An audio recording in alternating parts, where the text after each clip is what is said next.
Vikramshila IAS coaching institute 14 बीघा ऋषिकेश। प्राचीन भारत का इतिहास, एंशिएंट हिस्ट्री ऑफ इंडिया कर रहे थे हम लोग। आज का चैप्टर हमारा है Indus valley civilisation, Harappan civilisation 2600 BC से 1900 बीसी, यानी सिंधु घाटी सभ्यता, हड़प्पा की सभ्यता।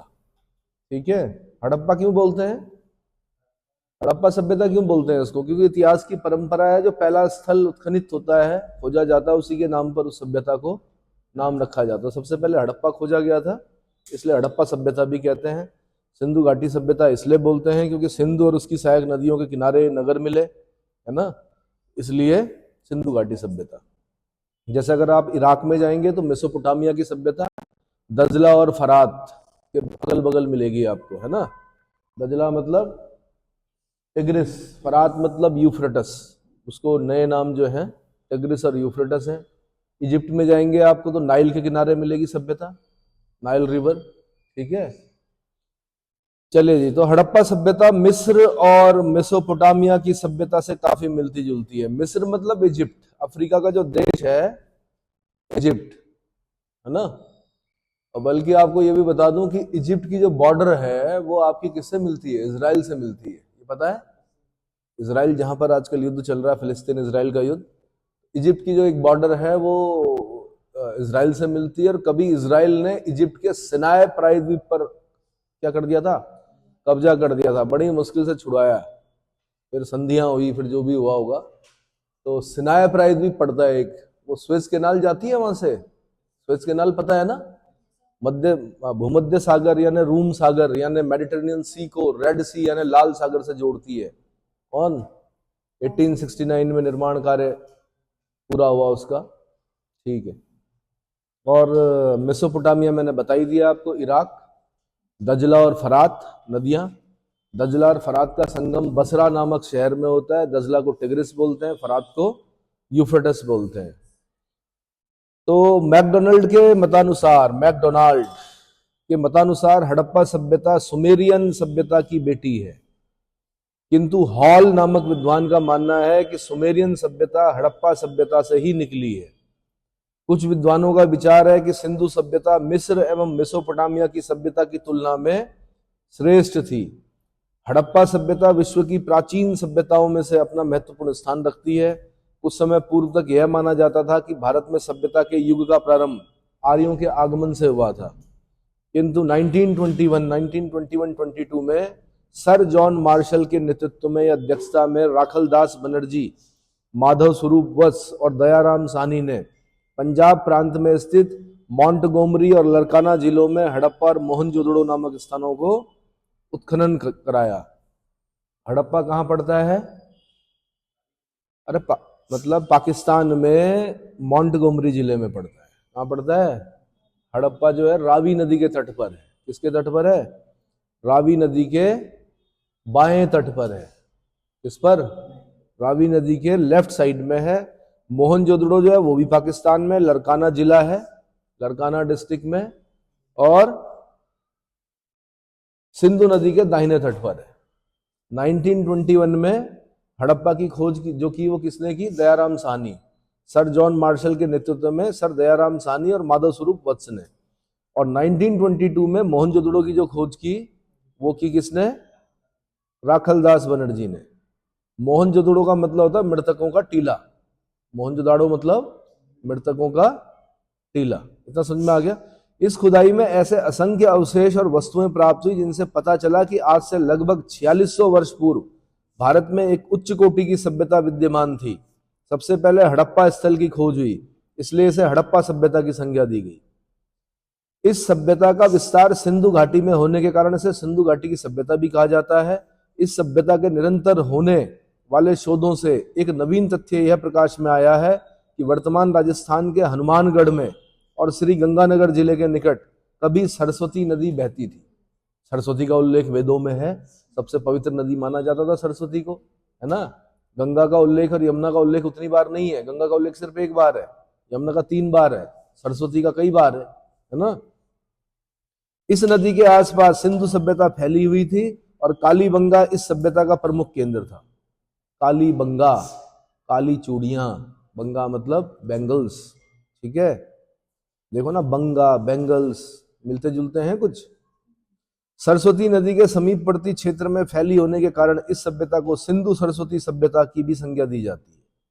सिंधु सरस्वती सभ्यता की भी संज्ञा दी जाती है। इस प्रकार सैंधव सभ्यता के लिए साधारणतः 3 नामों का प्रयोग किया जाता है: हड़प्पा सभ्यता, सिंधु घाटी की सभ्यता और सिंधु सरस्वती सभ्यता। इन तीनों शब्दों को का यद्यपि एक ही अर्थ है, परंतु इनमें से प्रत्येक शब्द की एक विशिष्ट पृष्ठभूमि है। सैंधव सभ्यता की प्रकृति नगरीय अर्थात शहरी थी। यही कारण है कि इस सभ्यता को प्रथम नगरीय क्रांति की उपमा दी जाती है। पहली नगरीय सभ्यता जो हम बोलते हैं वो है इंडस वैली सिविलाइजेशन। दूसरी नगरीय सभ्यता हम जब पढ़ेंगे तो उसको बोलेंगे मगध का उत्कर्ष। क्या पढ़ेंगे?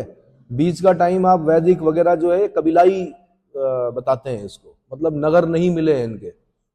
आर्यों के वेद मिले हैं, उपनिषद मिले हैं, बहुत कुछ मिला है, लिटरेचर मिला है, लेकिन नगर नहीं मिले, इनके रहने के प्रमाण नहीं मिले कि ये नगरों में रहते थे, है ना। पशुपालक थे, कबीलाई समाज था, ठीक है। आर्य कबीले, अनार्य कबीले ऐसा पढ़ते हैं हम। लेकिन फिर द्वितीय नगरीकरण हम पढ़ते हैं मगध का उत्कर्ष। और मगध के उत्कर्ष में जो सबसे बड़ा योगदान था वो था लोहे का प्रयोग। क्या था? लोहे का प्रयोग। यूपीएससी ने क्वेश्चन पूछा एक बार कि द्वितीय नगरीकरण के लिए उत्तरदायी जो फैक्टर था वो क्या था? आंसर लोहे का प्रयोग। लोहे का प्रयोग ज्यादा प्रारंभ हुआ तो जितने भी कृषि यंत्र हैं वो किससे बने?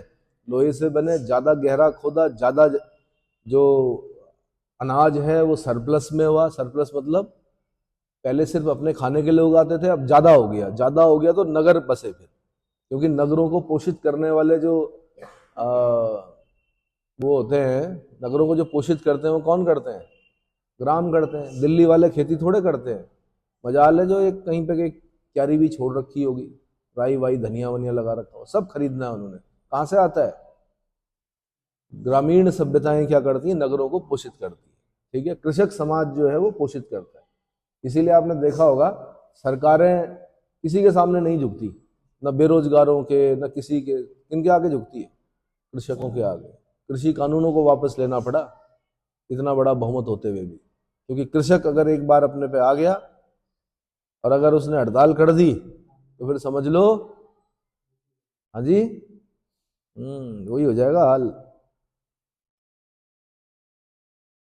अन्नदाता, है ना। अच्छा, कुछ बच्चे मेरे पास आते हैं, मैं बोलता हूँ पिताजी क्या करते हैं? कि कुछ नहीं करते। मैंने कहा कुछ तो करते होंगे भाई, कि खेती बाड़ी है। अरे मैंने कहा मूर्खों, अन्नदाता बोलो कि हमारे पिता क्या है? देश के अन्नदाता है। या माता जो हमारी है वो क्या है? अन्नदाता है। कुछ नहीं कर रहे, मतलब नई जनरेशन को ऐसा लगता है कि कृषि क्या है? कुछ नहीं है, कुछ नहीं है। जबकि सबसे बड़ी चीज क्या है? कृषि है। जब कोरोना काल आया तो सिर्फ खाना ही काम आया, बाकी कुछ काम नहीं आया। क्या आया था काम? भोजन। और वो कौन दे रहा था? कृषक दे रहे। अरे सरकार यार, फिर उगा कौन रहा था? सरकार तो बांट रही थी। वो तो पीडीएस सिस्टम होता, पब्लिक डिस्ट्रीब्यूशन सिस्टम, पीडीएस से बांट रही थी। उगा कौन रहा था? किसान। ठीक है। तो आज के बाद अगर कोई भी व्यक्ति मेरे पास आता है और ये बोलता है कि कुछ नहीं करते हैं, तो समझ लीजिए फिर वो वहीं से बाहर है। चलिए, सैंधव सभ्यता की प्रकृति नगरीय अर्थात शहरी थी। यही कारण है कि इस सभ्यता को प्रथम नगरीय क्रांति की उपमा दी जाती है। परंतु भारतीय उपमहाद्वीप में सर्वप्रथम नगरों का उदय इसी सभ्यता के कालखंड में हुआ था। सैंधव सभ्यता को कांस्य युगीन सभ्यता की भी संज्ञा दी जाती है। तो सैंधव सभ्यता कैसी है? कांस्य युगीन सभ्यता है। कांस्य का प्रयोग हुआ है उसमें। इसका? कांस्य का। और एक और चीज बताई थी मैंने, इतिहास के 3 खंड बताए थे। कौन कौन से? प्रागैतिहासिक काल, आद्य इतिहास और ऐतिहासिक। तो जो सैंधव सभ्यता है वो आद्य इतिहास में आती है। कारण क्या है? लिपि मिली है लेकिन पढ़ी नहीं जा सकी है। तो जब लिपि मिलती है और उसको पढ़ा नहीं जा सकता तो ऐसे इतिहास को हम क्या बोलते हैं? आद्य इतिहास। तो हड़प्पा सभ्यता किसमें है? आद्य ऐतिहासिक है, ठीक है। आद्य इतिहास में रखा जाता है उसको। सैंधव सभ्यता को कांस्य युगीन सभ्यता की संज्ञा से भी यह भी किया जाता है क्योंकि तांबा एवं टिन के मिश्रण से निर्मित कांसे का सर्वप्रथम प्रयोग इसी काल में हुआ। मैंने आपको फॉर्मूला बताया था, Cu plus Sn is equal to bronze. Cu plus Sn मतलब copper plus tin is equal to bronze, और copper plus zinc is equal to brass, पीतल, ठीक है, पीतल। अच्छा जी। हड़प्पा वासियों ने कांसे का सीमित प्रयोग किया। इसका प्रमुख कारण इस क्षेत्र में टिन धातु की अल्प उपलब्धता थी, इसलिए इस सभ्यता के लोगों ने अधिकतर तांबा एवं पाषाण के औजारों का प्रयोग किया। हड़प्पा सभ्यता के लिखित एवं पुरातात्विक दोनों प्रकार के साक्ष्य प्राप्त होते हैं, किंतु इसकी लिपि चित्रात्मक थी। ये ध्यान रखना आपने, लिपि कैसी थी? चित्रात्मक, जो अभी तक अपठनीय है। इस कारण इसके ज्ञान का एकमात्र स्रोत पुरातात्विक सामग्री ही है। इसलिए सैंधव सभ्यता के कालखंड को आद्य ऐतिहासिक काल यानी प्रोटो हिस्टोरिक पीरियड के अंतर्गत समाहित किया जाता है। प्रोटो हिस्टोरिक पीरियड को खास ध्यान देना आपने, ठीक है, आद्य ऐतिहासिक काल। उसके बाद हड़प्पा यानी सैंधव सभ्यता का भौगोलिक विस्तार बता रहा हूं मैं। तो इस सभ्यता का उदय ताम्र पाषाणिक पृष्ठभूमि में भारतीय उपमहाद्वीप के पश्चिमोत्तर भाग में हुआ था। इसका विकसित एवं परिपक्व स्वरूप पंजाब एवं विशेष रूप से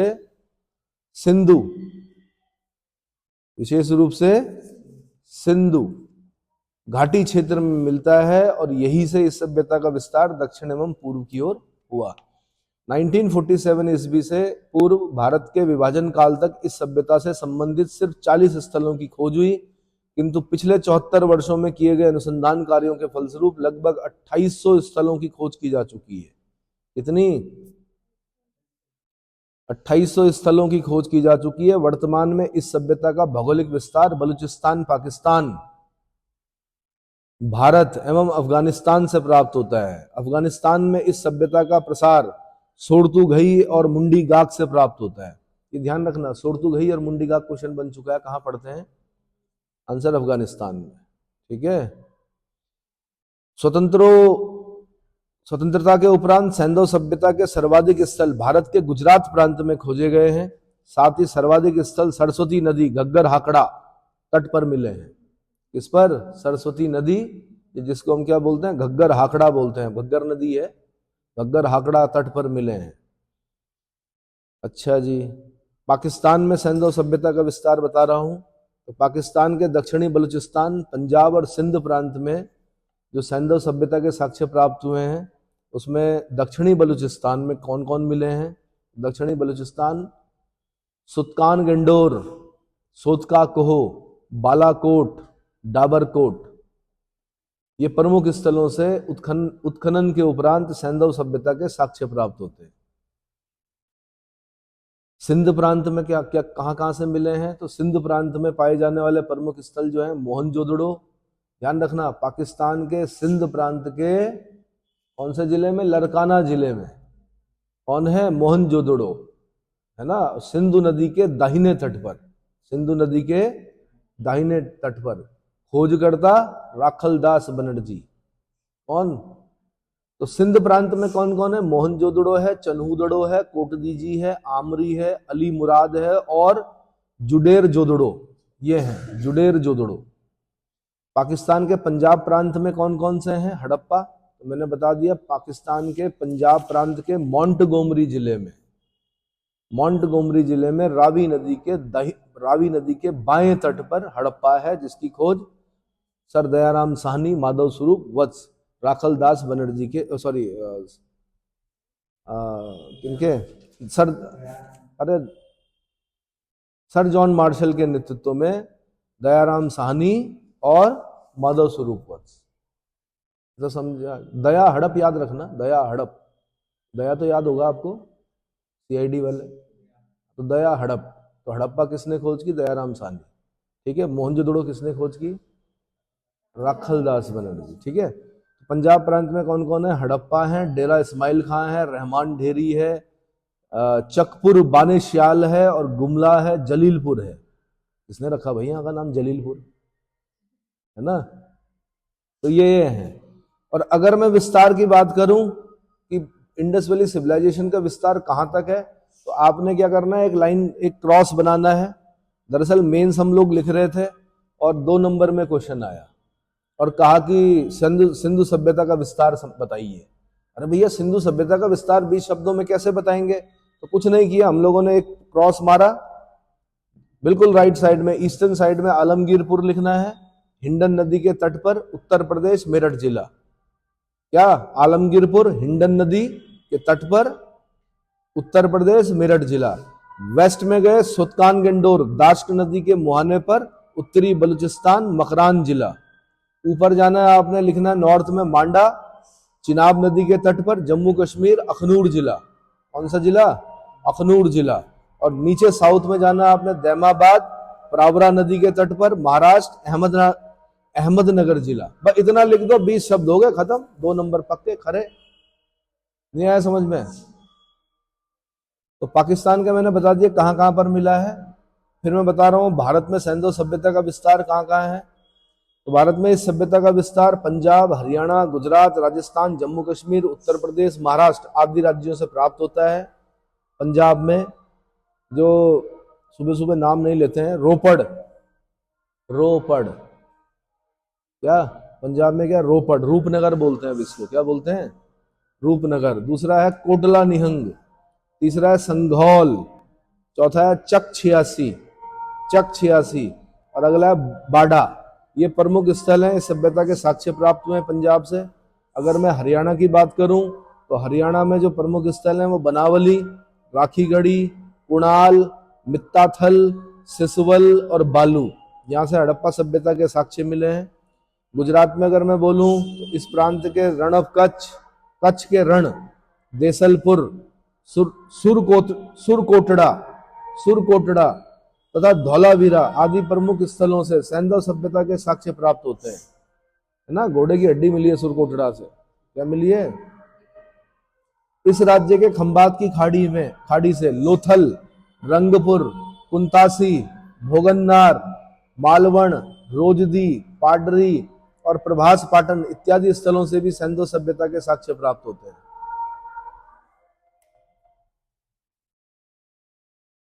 राजस्थान में कालीबंगा है, बालाथल है। कौन कौन सा? कालीबंगा, कालीबंगन, कालीबंगा और बालाथल। जम्मू कश्मीर में चिनाब नदी के तट पर मांडा, जो कि सबसे उत्तरी स्थल भी है। उत्तर प्रदेश में आलमगीरपुर है, मेरठ में है, मेरठ के मतलब मेरठ जिला उत्तर प्रदेश, हिंडन नदी के तट पर है आलमगीरपुर।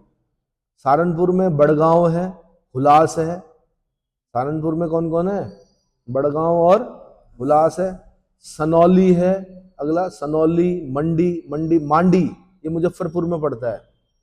हाँ पर ये मुजफ्फरपुर दूसरा वाला, बिहार वाला नहीं है ये ना, दूसरा वाला है। आदि स्थलों से प्राप्त होता है। महाराष्ट्र में दैमाबाद है, दैमाबाद ये दक्षिणतम सीमा भी है, प्रावरा नदी के तट पर है। महाराष्ट्र के अहमदनगर जिले में पड़ता है। क्या पड़ता है? अहमदनगर जिले में। ठीक है। इस सभ्यता का क्षेत्रफल 12,99,600 वर्ग किलोमीटर। एक बार क्वेश्चन इतना ही आया, क्षेत्रफल कितना है? 12,99,600 और ट्रायंगुलर है ये। अगर ऊपर से शेप देखेंगे तो कैसा है? त्रिभुजाकार। इसका आकार त्रिभुजाकार है। ये दोनों क्वेश्चन बने हैं, 12,99,600 और त्रिभुजाकार। इस सभ्यता का सबसे उत्तरी स्थल मांडा है, चिनाब नदी जम्मू कश्मीर बता दिया मैंने। सबसे दक्षिणी स्थल दैमाबाद, प्रावरा नदी महाराष्ट्र।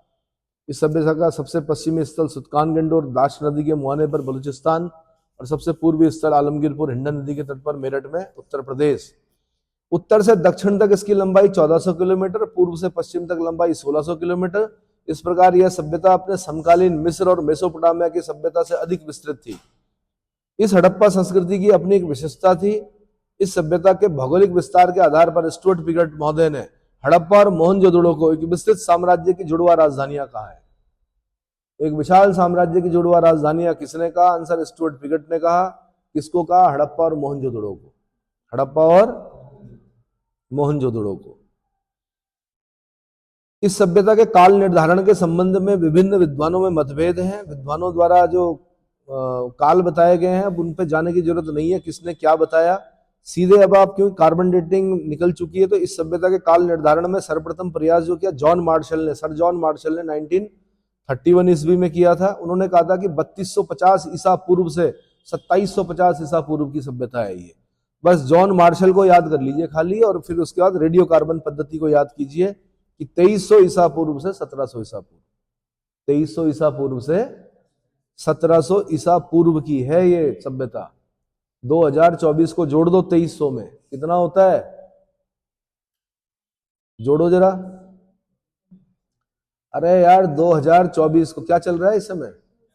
2024 ही चल रहा है, गलत तो नहीं हूं मैं? उसको जोड़ दो 2300 में, कितना हो रहा है? हाँ जी, कितना? 4000। 4324 साल पहले लोग नगरीय सभ्यता में रहते थे, नगरों में रहते थे। आज के नगर भी उतने अच्छे नहीं है अगर हम ड्रेनेज पैटर्न के हिसाब से देखें। उस जमाने में यह सभ्यता अपने ड्रेनेज के लिए जानी जाती है। आज हमारे बड़े बड़े शहर बस गए, बारिश होती है पूरा पानी भर जाता है ना? कई बार तो स्कूटियां ही डूब जाती हैं, होता है ऐसा। उस जमाने में उन्होंने ऐसा किया और बड़े पैटर्न से मकान बनाए, पक्की ईंटों के मकान बनाए। उनको पता था कि खिड़कियां कहाँ खोलनी है, दरवाजे कहाँ खोलने हैं, ठीक है? हाँ जी, हाँ। विन्यास जो है देखने में ऐसा लगता है कि बड़े समझदार लोग थे, और आज बड़े नासमझ हैं। बगल वाले के इसमें कब्जा करना है, खिड़की निकाल देनी, दरवाजे निकाल देने। ऐसा करते हैं कि नहीं करते? ताक झांक के लिए दूसरे की तरफ खिड़की खोल देनी है। इसीलिए प्राधिकरण होता है। आप लोग चिढ़ते हैं कि प्राधिकरण ने ये कर दिया, वो कर दिया, बट प्राधिकरण इसीलिए कि नक्शा पास कराओ पहले, है ना? ये अलग बात है कि कुछ भ्रष्ट अधिकारी हो सकते हैं जो कि परेशान कर सकते हैं, लेकिन जो सही लोग होंगे वो क्या करते हैं? अच्छा काम करते हैं, नक्शा पास होता है, बड़ी बड़ी बिल्डिंग्स बनती हैं। तो क्या प्राधिकरण रहा होगा उस जमाने में? कोई प्राधिकरण ही तो रहा होगा जो इस तरह से उन्होंने पैटर्न पर नगर बसाए। सिटी प्लान है, बिल्कुल है ना? और स्वस्थ भी रहे होंगे वो उस समय के लोग। ट्रैफिक नहीं था जैसे अभी है, पोल्यूशन। इस सभ्यता के काल निर्धारण में का प्रयास सर्वप्रथम सर जॉन मार्शल ने किया था। इतना समझ में आ गया? अब मैं कुछ इंपॉर्टेंट पॉइंट बता रहा हूं आपको कि क्वेश्चन कैसे बनते हैं, या कुछ इंपॉर्टेंट पॉइंट। जैसे क्वेश्चन क्या बनते हैं, सर्वप्रथम हड़प्पा स्थल की खोज किसने की और कब की? तो दयाराम साहनी जी ने की, 1921 में की। 1922 में अगला क्वेश्चन है, 1922 में मोहनजोदड़ो की खोज और उत्खनन किसने कराया था? तो राखलदास बनर्जी ने कराया था 1922 में। किसके नेतृत्व में दयाराम साहनी और राखलदास बनर्जी ने हड़प्पा मोहनजोदड़ो की खोज की? सर जॉन मार्शल के नेतृत्व में। सर लगाने की जरूरत अगर लगती है तो लगाओ, नहीं तो जॉन मार्शल के नेतृत्व में, ठीक है? सिंधु सभ्यता के समकालीन सभ्यताओं के नाम क्या थे? तो मेसोपोटामिया और मिस्र की सभ्यता। मेसोपोटामिया इराक की सभ्यता हो गई, मिस्र की सभ्यता इजिप्ट में हो गई। सिंधु सरस्वती सभ्यता का प्रमुख केंद्र कहां था? तो कालीबंगा था। कहां था? कालीबंगा, ठीक है। भारत की प्रथम नगरीय सभ्यता कौन सी थी? तो हड़प्पा सभ्यता या सैंधव सभ्यता। हड़प्पा किस नदी के किनारे है? तो रावी नदी के बाएं तट पर है। कांसे का सर्वप्रथम प्रयोग किस सभ्यता के लोगों द्वारा किया गया? सैंधव सभ्यता के लोगों को द्वारा किया गया, हड़प्पा सभ्यता के लोगों द्वारा किया गया। बल्कि ऐसा भी बोलते हैं कि कपास उगाने का श्रेय भी नहीं दिया जाता है। वैसे कपास पहले का ही मिला, बट कपास उगाने का, ढंग से उगाने का श्रेय इन्हें जाता है, क्योंकि एक पुजारी का सिर, पुजारी की मूर्ति मिली है, उसमें कपड़ा लपेट रखा उसने, उसमें डिजाइन भी है, अभी फूल फूल बने हुए हैं उसमें बड़े सुंदर। क्या बने हुए? लगता है कपास का कपड़ा लपेटे हुआ है। इसका तो सिंडन बोलते हैं आज भी कपास को। क्या बोलते हैं? सिंधु सभ्यता के लोगों द्वारा उगाया गया, इसलिए कपास को क्या बोलते हैं? सिंडन बोलते हैं। हड़प्पा सभ्यता के निवासियों द्वारा कौन सी धातु का सर्वाधिक प्रयोग किया गया? तो तांबा। भले ही कांस्य युगीन सभ्यता है, पर क्योंकि टिन नहीं था। कहां मिलता है भारत में टिन? एक जगह मिलता है खाली, छत्तीसगढ़ में। भारत में और कहीं नहीं मिलता टिन। कहां मिलता है? छत्तीसगढ़ में। देख लो एक बार, चेक करो, यही है। पूरा भरोसा है? याद रखना तुझे मेरा एक जुर्म था, भूल जाना तुझे दूसरा जुर्म है। सुने हो? देख लो एक बार, छत्तीसगढ़ ही है, छत्तीसगढ़ है। हाँ, बस्तर जिले में मिलता है टिन, एसएन, ठीक है। इसलिए तांबे, भले ही कांस्य युगीन सभ्यता थी, लेकिन सर्वाधिक प्रयोग तांबे का किया उन्होंने। किसका किया? तांबे का किया।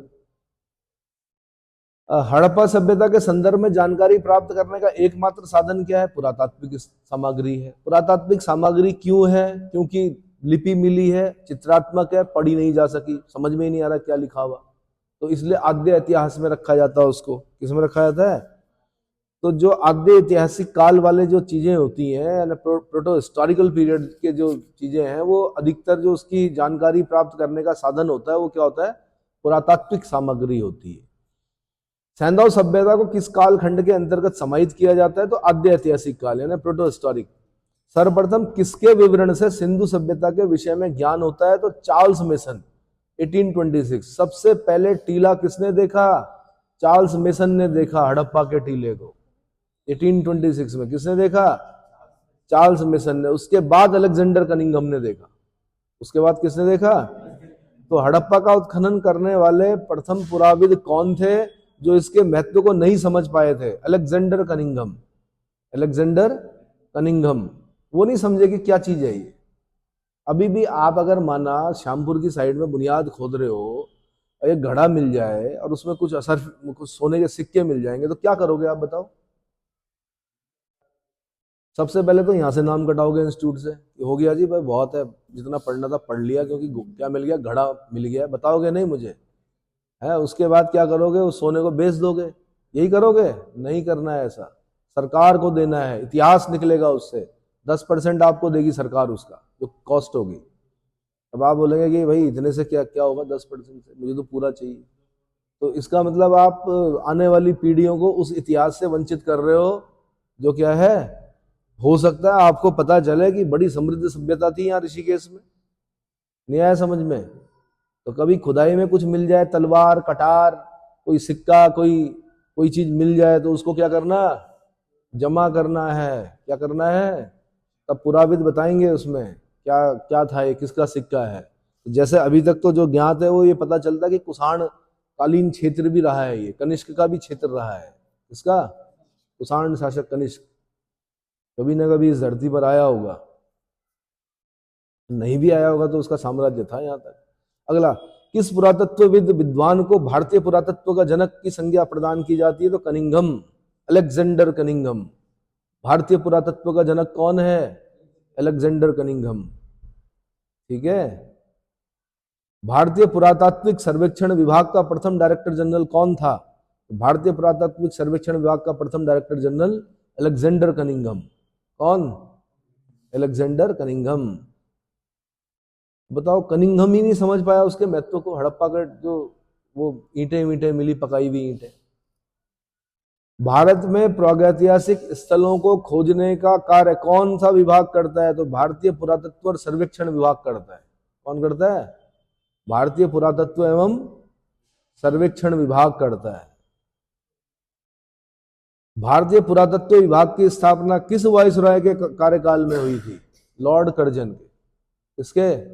कर्जन बुरा था, बंगाल विभाजन किया था उसने, लेकिन ये अच्छी चीज थी कि उसने भारतीय पुरातत्व विभाग की स्थापना की। वरना हम लोग अपने पुरातत्व के साथ क्या करते हैं? छेड़छाड़ करते हैं। मैं कालसी में जब जाता था, क्योंकि मैं उस क्षेत्र में रहा हूं, तो मैं देखता था वो अशोक का जो शिलालेख है वो बिल्कुल चिकना हो रखा है, बिल्कुल जो लिपि है वो भी मिट गई। क्योंकि हमारी आदत है हाथ लगाने की। क्या करने की? हाथ लगा लगा के। अब कहाँ बिफोर क्राइस्ट 2-2,500 साल पुराना पत्थर, उस पर लिखा हुआ, उस पर हाथ लगा लगा के बिल्कुल चमकीला सा हो गया था वो पत्थर। अब सरकार ने उसके चारों ओर बाउंड्री कर दी। मैं छोटे की बात बता रहा हूँ, अपने 6th क्लास में था मैं, तो तब मैं जाता था देखने, तो मुझे लगता था ये पत्थर बीच में से ऐसा क्यों है। तो जहां तक इंसानी हाथों की पहुंच थी वहां तक क्या था, ऐसे ही आप महरौली अगर जाएंगे तो स्तंभ जो है उस पर हाथ लगा लगा के लोगों ने क्या कर रखा, जो लिखा हुआ है वो तो खैर धातु का है इसलिए हटा नहीं, लेकिन पत्थरों में घिसावट आ जाती है। मंदिरों में भी लगाते हैं हम हाथ। क्या करते हैं, जब परिक्रमा कर रहे होते हैं प्रदक्षिणा पथ पर, तो मंदिर पर क्या करते हैं, हम हाथ लगाते हैं, है ना। इसीलिए जनसंख्या ज्यादा हो गई, कुछ मंदिरों में गर्भगृह में प्रवेश की अनुमति नहीं है अब किसी को भी। एक पुजारी होता है, वही चढ़ाते हैं। वरना तो हमारे यहाँ तो ये परंपरा है कि दूध चढ़ाना है भगवान शिव पर, तो इतना चढ़ा देते हैं कि वो जो शिवलिंग है वही क्या हो जाता है, घिस जाता है भाई। ठीक है, चलिए। तो भारतीय पुरातत्व विभाग की स्थापना किस वायसराय के कार्यकाल में हुई? Lord Curzon. एक नवीनतम सभ्यता, सिंधु घाटी की सभ्यता की खोज की घोषणा सर्वप्रथम किसने की थी? सर जॉन मार्शल ने 1924 में। सिंधु सभ्यता का पूर्वाभास सर्वप्रथम 1826 में चार्ल्स मेसन नामक एक अंग्रेज को हुआ था। उसने हड़प्पा नामक स्थल से बड़ी संख्या में ईंटों को प्राप्त किया था। इसको पकाई हुई ईंटें।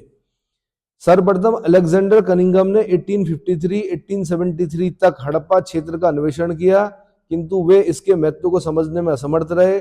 1853 में कनिंघम को एक अंग्रेज ने हड़प्पा क्षेत्र के से प्राप्त वृषभ की आकृति वाली एक मोहर दी थी। क्या दी थी? वृषभ की आकृति वाली एक मोहर दी थी। जैसे एक दिन एक बच्चा मेरे लिए एक वो लेके आया, नेपाल से आया था, वो एक पत्थर लेके आया, उस पर क्या था, कुछ मतलब एक डिजाइन था, और उसके बाद बहुत सारे पत्थर थे। मैंने बेटा कहाँ से आए? उसने कहा कि जी हमारे यहाँ मिलते हैं। मैंने कहा जानता है ये क्या है? उसने कहा क्या है? तो मैंने कहा भाई ये फॉसिल है। आज से करोड़ों साल पहले टेथीस सी में जो जीव तैर रहा था, जब हिमालय का फॉर्मेशन हुआ तो उसमें वो जीव क्या हो गए? दब गए। उनके खांचे हैं, सांचे हैं। क्या है ना? जैसे सालिग्राम है ना, भगवान विष्णु की तुलसी के साथ पूजा की जाती है सालिग्राम की, है ना? उसको भी अगर आप तोड़ोगे तो उसके अंदर क्या मिलेगा? खांचा, मतलब वो सांचा मिलेगा जो जीव दबा होगा। ये पता है? तो धार्मिक लोग तो पूजा करते हैं भगवान विष्णु के रूप में, लेकिन जियोलॉजी के जो लोग होंगे या ज्योग्राफी के जो लोग होंगे, उन्हें पता है कि वो टेथीस सी में कोई जीव था करोड़ों साल पहले। जब हिमालय उत्थान हुआ तो उसमें वो दब गए वो जीव, और वो क्या बन गए? उनके फॉसिल्स हैं वो एक तरह के, ठीक है, उनके छापे हैं। अगर इस प्रकार की कोई चीज मिलती है, मलारी एक जगह पड़ती है, वहां बहुत सारी चीजें मिलती थी, लोग उठा उठा कर ले गए। देवताओं के खिलौने बोलते थे उसमें। देवताओं के खिलौने मतलब मछली के आकार का पत्थर, अलग अलग प्रकार के दीपक के बड़े सुंदर सुंदर पत्थर, जिन पे क्या आकृतियां छपी हुई थी। क्या कहा उन्होंने? देवताओं के खिलौने ये घर ले चलो, तो सब ले गए। तो अब काफी नहीं मिलते उतने। कायदे से उनको जमा करना चाहिए था।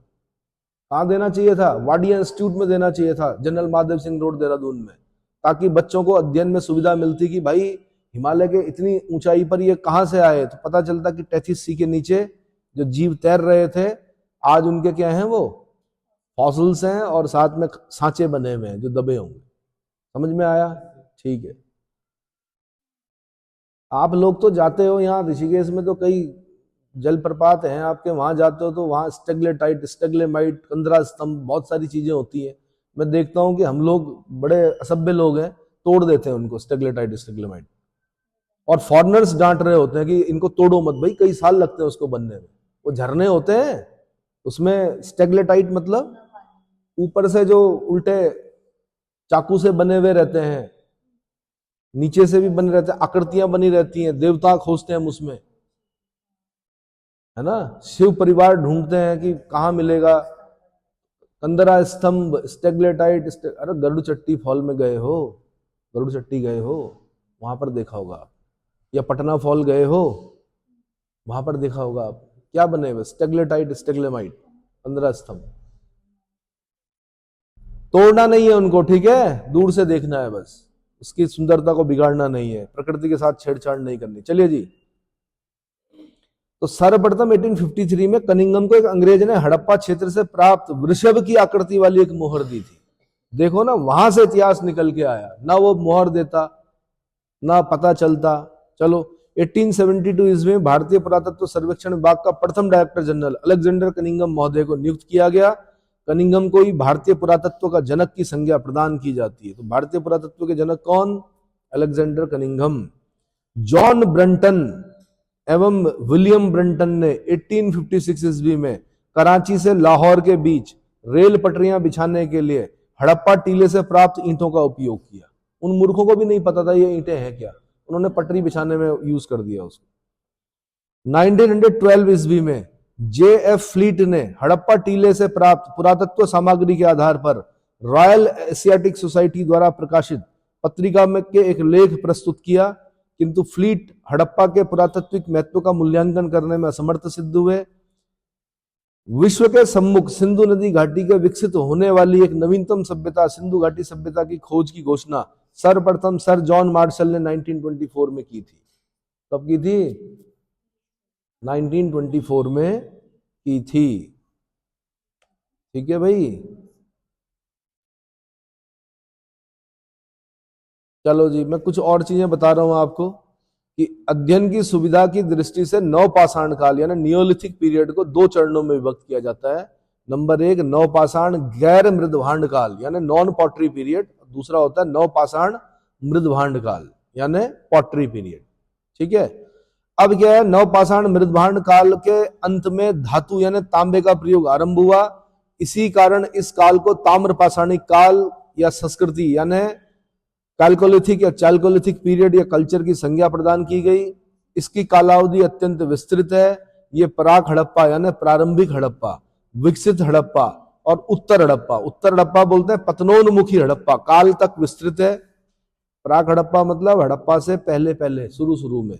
हड़प्पा मतलब हड़प्पा के समय में जब सभ्यता चल रही थी। उत्तर हड़प्पा मतलब जब हड़प्पा सभ्यता का पतन हो रहा था, पतन की ओर उन्मुख थी, जब पतनोन्मुखी हड़प्पा काल तक विस्तृत है।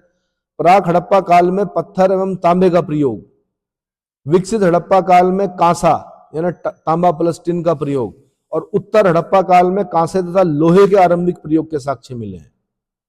किसके? अरे भैया, प्राक हड़प्पा यानी प्रारंभिक हड़प्पा काल में पत्थर और तांबे का प्रयोग हुआ। विकसित हड़प्पा काल में कांसे का प्रयोग हुआ। उत्तर हड़प्पा काल में कांसे और लोहे का प्रयोग हुआ। इस प्रकार प्राक हड़प्पा सैंधव बस्तियां मृदभांड नवपाषाण काल तथा विकसित हड़प्पा सभ्यता के बीच संक्रमण काल का प्रतिनिधित्व करती है। प्राक हड़प्पा यानी सैंधव बस्तियां जो हैं मृदभांड नवपाषाण काल और विकसित हड़प्पा का सभ्यता के बीच संक्रमण काल का प्रतिनिधित्व कर। ये यूपीएससी का क्वेश्चन होता है। ऐसा क्या पूछेगा वो बोलेगा कि मृदभांड नवपाषाण काल और विकसित हड़प्पा सभ्यता के बीच संक्रमण काल का प्रतिनिधित्व कौन करता है? तो आंसर प्राक हड़प्पा सैंधव बस्तियां, प्राक हड़प्पा सैंधव बस्तियां।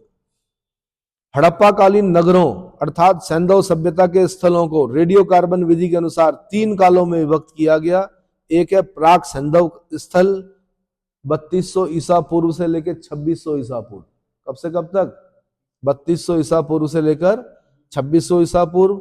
अगर जैसे इनमें देखें हम कि प्राक सैंधव स्थल कौन कौन से हैं, तो अफगानिस्तान में मुंडी गाक, कौन?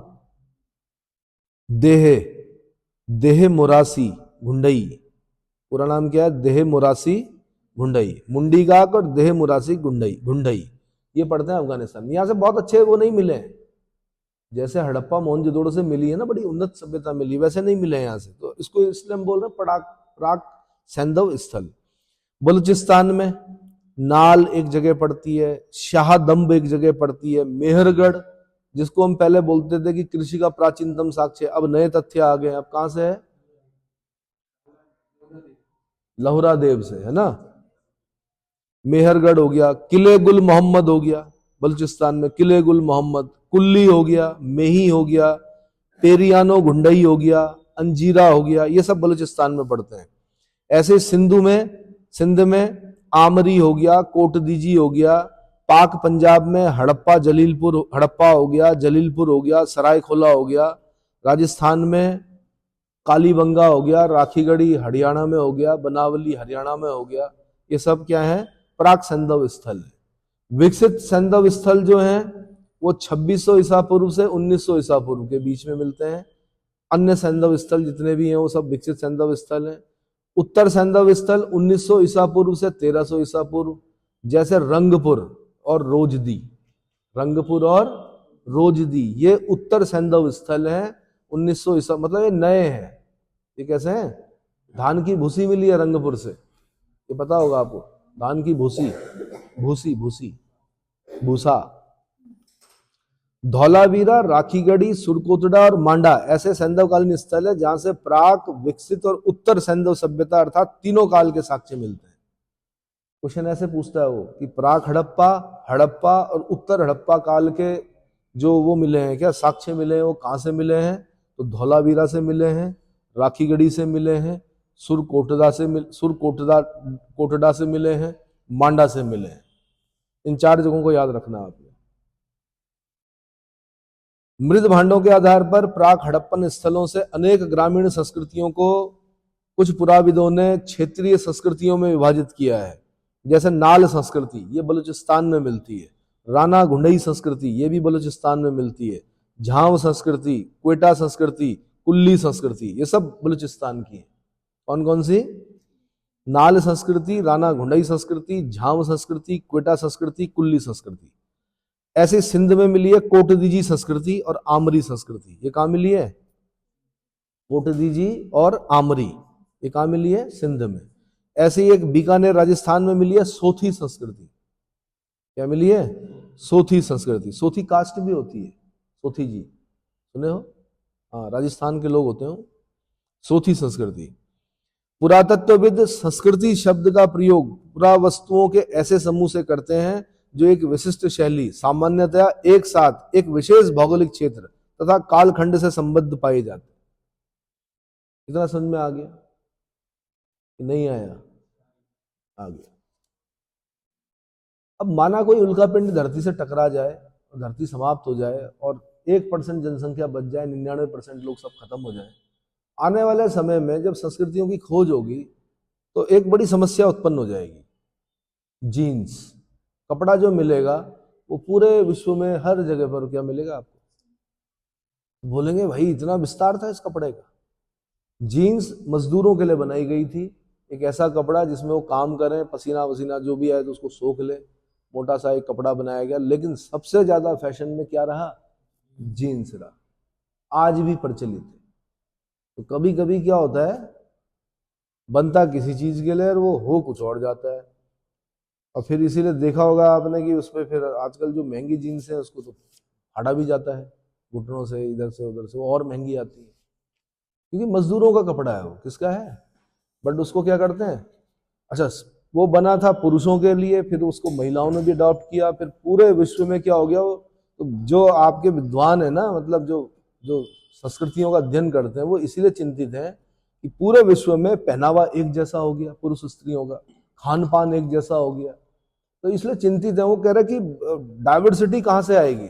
आप राजस्थान जाओ, जो फॉरेनर्स आते हैं वो क्या देखने आते हैं? वो भारत में यही देखने तो आते हैं, डाइवर्सिटी, विविधता में एकता। राजस्थान आप जाएंगे, मूछें होंगी, पगड़ी होगी, कुर्ते होंगे, रंग बिरंगे कपड़े होंगे, है ना, डांस होंगे, अलग प्रकार के डांस होंगे। पंजाब में आएंगे, पंजाब की पगड़ी दूसरी होगी, अलग प्रकार के डांस होंगे, गिद्दा होगा, भंगड़ा होगा, है ना। जम्मू कश्मीर जाओगे, राउफ होगा, हिकात होगा, वहां के कपड़े अलग होंगे, वहां के गाने अलग होंगे। उत्तराखंड में आओगे, यहाँ अलग होगा, है। सलूर डुंगरी क्षेत्र में जाओगे तो मुखटा नृत्य हो रहा होगा वहां पर, यूनेस्को ने जिसको क्या किया है, रामायण, है ना। कहीं पांडव नृत्य हो रहा होगा। तो ये संस्कृतियां हैं, क्या है। अब सब जीन्स पहन के अगर सब एक जैसे कपड़े पहनेंगे, एक जैसा चाउमीन खाएंगे, एक जैसे मोमो खाएंगे तो कैसे होगा भाई? भोजन सबका अलग अलग। राजस्थान का भोजन रेत के नीचे चूल्हा जला के उसके ऊपर रेत डाल दी जाती तब बनता है। पंजाब का अलग है तंदूर में, उत्तराखंड का अलग है पीस के, है ना। हाँ, पीसी लोण। और कंडाली, जिसको लोग जिससे डरते हैं उसको हम खाते हैं। कंडाली जब बर्फ पड़ती है तब क्या खाई जाती है? कंडाली। आज पता चला कैंसर के लिए अच्छी मानी जाती है, कैंसर नहीं होता उससे। पहले लोग बोलते थे गरीब लोग खाते हैं काफली, आज पता चला काफली के बराबर भोजन नहीं है ना। काफली होती है ना, काफल अलग चीज हुई भाई, काफल अलग हुआ, काफली अलग हुई। अरे पालक से ही नहीं, कंडाली की भी बनती पाली के। अब हरा है तो दिखेगा एक जैसे ही, मैं बता रहा हूं। मतलब ये कल्चर है हमारे, है ना। नॉर्थ ईस्ट में जाएंगे, वहां बांस नृत्य होता है, आपकी तो टांगे फंस जाएंगी उस नृत्य को करते हुए, कर ही नहीं पाओगे। महिलाएं करती हैं, पुरुष करते हैं, महिलाएं करती हैं खासकर। दक्षिण में जाओगे वहां अलग है, कहीं कुचिपुड़ी है, कहीं ओडिसी है, कहीं पर क्या है, ओणम, पोंगल, ओके पीटी। ओणम केरल में मनाया जा रहा होगा तो पोंगल तमिलनाडु में मनाया जा रहा होगा। और सबका सार अगर ढूंढोगे तो फसलों पर है। कृषि प्रधान समाज है, फसल हुई, कटी, उसके बाद त्योहार। अगर वहां बैसाखी मना रहे होंगे तो दक्षिण में कुछ और मना रहे होंगे, फसल कटाई पर। नहीं आया समझ में? धान्य जब अपने पास हो गया तभी त्योहार होते हैं। जब धान्य नहीं होता, धान्य मतलब धन से नहीं बोल रहा हूं, पहले धान्य बोला जाता था, अनाज वनाज जितना भी होता था, है ना। जब है तभी तो नाचेगा आदमी। अब कुठार खाली पड़े हुए, पेट खाली पड़ा हुआ, कहां से नाचोगे? तो पहले भारत नाचता था कब? डांस करता था, त्योहार मनाता था कब? जब फसल कटती थी, अच्छी होती थी फसल। और जब टिड्डियों के दल आक्रमण करते थे तब कहां से मनाओगे त्योहार? नहीं आया समझ में? ठीक है, तो ये है भाई, इतना मैंने आपको बता दिया। इसके बाद में हड़प्पा सभ्यता का उद्भव बताऊंगा।